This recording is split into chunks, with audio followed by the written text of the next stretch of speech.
ఇక్కడవన్నీ okay, కానీ electrical వెహికల్స్లో మనం ఇంకా తక్కువ, చాలా వెనకానున్నాం. దేశమే వెనకానుంది, మనం కూడా వెనకానున్నాం. దీన్ని కూడా ఎందుకు నేను ఈ మాట అంటున్నానంటే, గ్రీన్ ఎనర్జీ కోసం ముందుకు బయటపడి ఎలక్ట్రికల్ వెహికల్స్ పోవాల్సిన అవసరం ఉంది. మన పాలసీలో కూడా 5,000 public servicing stations, charging stations పెట్టాం. అది ఇమీడియట్గా వర్క్ స్టార్ట్ చేయమంటున్నా. ఒక టైం బౌండ్ ప్రోగ్రామ్ ఇస్తాం.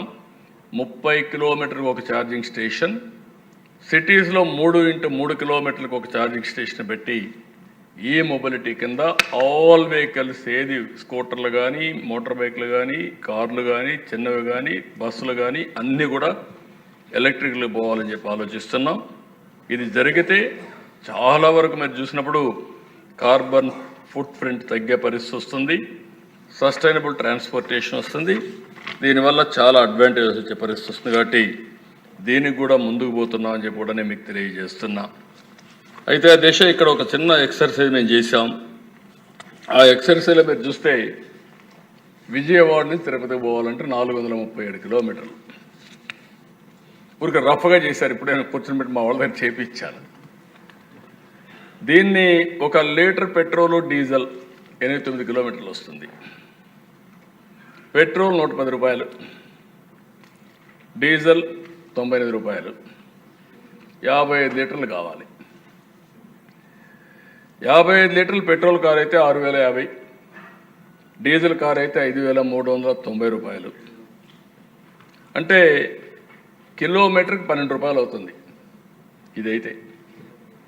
అదే కానీ మీ ఇంట్లో కరెంట్ తయారు చేసుకుంటే, రాత్రి ఛార్జ్ చేసుకుంటే ఉచితం రూపాయి. అంటే ఇన్ని కిలోమీటర్లు పోకపోవచ్చు, కానీ ఆ అడ్వాంటేజ్. అదే మరిగా ఈరోజు దీనికి కావాల్సింది 63 యూనిట్లు కావాలి.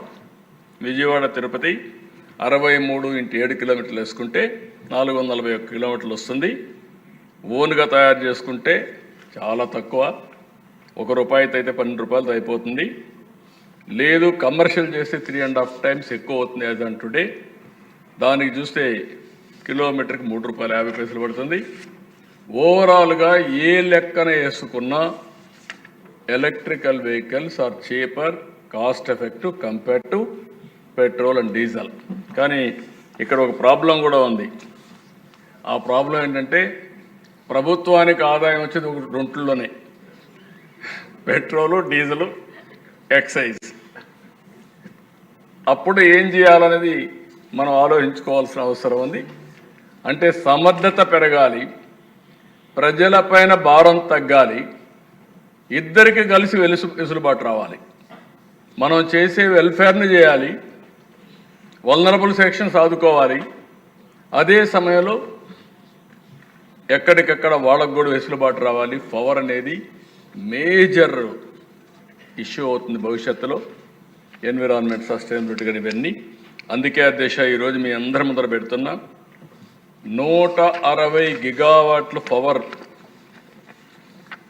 సో రెన్యూవబుల్ ఎనర్జీకి మనం ఒక కమిట్మెంట్ తీసుకున్నాం. 5 ఏళ్లలో ఒక పాలసీ తీసుకొచ్చాం. 10 లక్షల కోట్ల రూపాయలు పెట్టుబడి, 7,50,000 మందికి ఉద్యోగాలు. దీనికోసం మనం ముందుకు పోతున్నాం.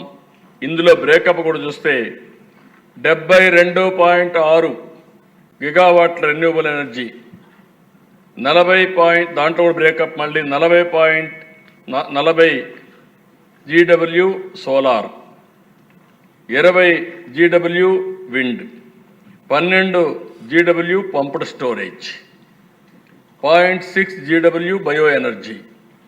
ఇవన్నీ కూడా ఈ 5 ఏళ్లలో ఉత్పత్తి చేయాలనేది ఈ ప్రభుత్వం యొక్క కమిట్మెంటు. మొన్నే మేము దీన్ని ఒక అగ్రిమెంట్ కింద చేసుకున్నాం.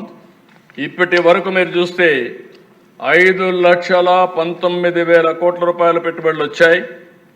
రెన్యూవబుల్ ఎనర్జీలో 47.82 గిగావాట్లు వచ్చింది, 13.79 సోలార్, 9.93 గిగావాట్లు విండ్, ఇంకో పక్కన 24.10 పంప్డ్ స్టోరేజ్ కోసం వచ్చాయి. అవన్నీ కూడా శాంక్షన్ చేశాం.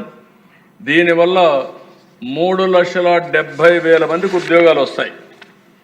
అంటే ఈ 5 లక్షల కోట్ల రూపాయల పెట్టుబడులు వచ్చి ఇప్పటికి పనులు ప్రారంభమైనట్టు అయితే 3,70,000 మందికి వస్తాయి. ఇది కంటిన్యూ చేస్తున్నాం. ఇవి కాకుండా నిన్న కొన్ని ఇన్వెస్ట్మెంట్లు వచ్చాయి మళ్ళీ. అది కూడా మీరు చూస్తే 1.12 lakh crores వచ్చింది. 26.26 గిగావాట్ రెన్యూబుల్ ఎనర్జీకి. ఇందులో కూడా 1860 MWH వచ్చి BESS ఒకటి, 632 tons per day of compressed biogas plants వచ్చాయి. 1.2 gigawatts of solar modelling manufacturing వచ్చాయి. బ్యాక్ ఎండ్ కూడా వెళ్తున్నాం. మీరు ఒక విషయం గుర్తుపెట్టుకోవాలి, మనం ఏదో సోలార్ ప్యానల్స్ ఎప్పుడు బయట నుంచి తీసుకొస్తే మనకు ప్రాబ్లం వస్తుంది. కాబట్టి ఎవరైనా టెక్నాలజీ కూడా new technology, now we are moving in the direction back to end solutions కోసం.